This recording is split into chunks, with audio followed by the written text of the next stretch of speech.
Didi Femida. Saya Rena Suci Pratiwi. Saya Revinda Preni Putri. Dan saya Anggun Aulia. Selamat menonton. Assalamualaikum warahmatullahi wabarakatuh. Jadi di sini saya akan mewawancarai salah satu mahasiswi Penmas angkatan 2025. Yang akan kita wawancarai adalah terkait dengan kegiatan observasi agama kita. Oke, langsung aja ke pertanyaannya. Oh ya, sebelumnya perkenalkan diri dulu dong. Perkenalkan, nama saya Rahmadzia Dewi dari kelas D. Oke, menurut kamu bagaimana cara berdakwah atau menyebarkan nilai-nilai kebaikan di media sosial tanpa terkesan menggurui atau ekstrim? Kalau menurut saya tuh kayak kan kita udah zaman modern ya, jadi gunakan kayak quotes yang menarik, terus visual-visual ditambah inspiratif gitu. Nah, lalu juga bahasanya tuh yang santai, jadi nggak membuat kita terasa terhakimi, jadi lebih fokus ke berempati. Lalu juga kita bisa nambahin kayak kisah pribadi saya, misalnya hindari kayak jangan lalai sholat, jadi kayak jangan sampai kata-katanya tuh mengintimidasi yang membaca, tapi kayak lebih pengalaman pribadi kita gitu. Mungkin sekian ya. Oke, mungkin sekian wawancaranya. Mohon maaf apabila ada salah kata atau perbuatan. Wassalamualaikum warahmatullahi wabarakatuh. Dadah. Perkenalkan, nama saya Revinda Preni Putri. Dengan saya Muhammad Elang Hidayat. Saya ingin bertanya, menurut Anda apa batasan aurat dan kesopanan dalam mengunggah foto atau video dari menurut ajaran Islam? Ya, menurut ajaran Islam yang saya ketahui, kebetulan kan saya pesantren gitu ya, kayak.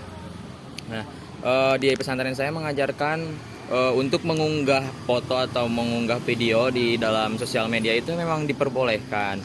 Hanya saja harus menutupi aurat. Nah, untuk dari aurat itu sendiri menurutkan ajaran pesantren itu beda-beda. Contohnya ada salah satu pesantren yang mengajarkan gitu bahwa aurat tuh auratnya perempuan terutama ya kayak hanya menyisakan mata dan juga telapak tangan. Ada juga yang menyebutkan bahwa auratnya perempuannya itu hanya menyisakan tangan, seluruh wajah dan telapak kaki juga. Namun persepsinya beda-beda. Nah, namun khususnya di saya sendiri yang saya ketahui, aurat batasannya itu semuanya tertutup, tidak ketat, harus tidak membentuk lekukan badan terutama, yang juga tertutup dari atas sampai bawah. Nah, yang boleh disisakan itu bagian wajah dan juga telapak tangan, begitu Kak. Sudah? Ya. Oke, terima kasih Kak Elang atas waktunya. Halo Kak, perkenalkan, nama saya Revinda Preni Putri. Dengan Saya Feriska Mutiara. saya izin wawancara kakak ya. Menurut kakak, apakah perilaku kita di dunia maya seperti berkomentar, membagikan konten akan dimintai pertanggungjawaban di hadapan Tuhan? Menurut saya itu udah pasti ya, apapun yang kita lakukan di dunia ini maupun buruk maupun baik, kita pasti akan dipertanggungjawabkan di akhirat nanti, yang bisa disebut yaumul hisab. Maupun sekecil apapun itu kita berbuat, sekecil apapun kita memperlakukan sesuatu di dunia ini, itu pasti akan dipertanggungjawabkan di akhirat nanti. Sudah Kak? Siap deh. Terima kasih Kak. Perkenalkan, nama saya Revinda Preni Putri. Dengan Rifaul. izinkan saya untuk mewawancara Anda ya. Bagaimana agama mengajarkan kita untuk merespon ujaran kebencian, hoaks, atau konten negatif di media sosial? Baik, mungkin ya yang pertama itu dalam agama sendiri itu kita tuh tidak diajarkan untuk saling membenci atau misalkan menyebarkan hoaks, karena itu termasuk dalam fitnah.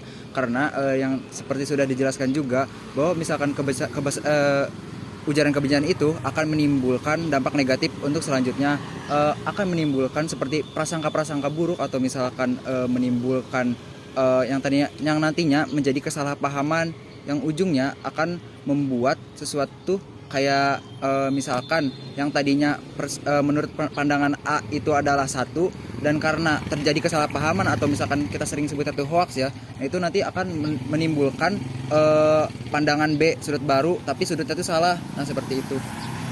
Cukup? Terima kasih. Terima kasih atas perhatiannya. Wassalamualaikum warahmatullahi wabarakatuh.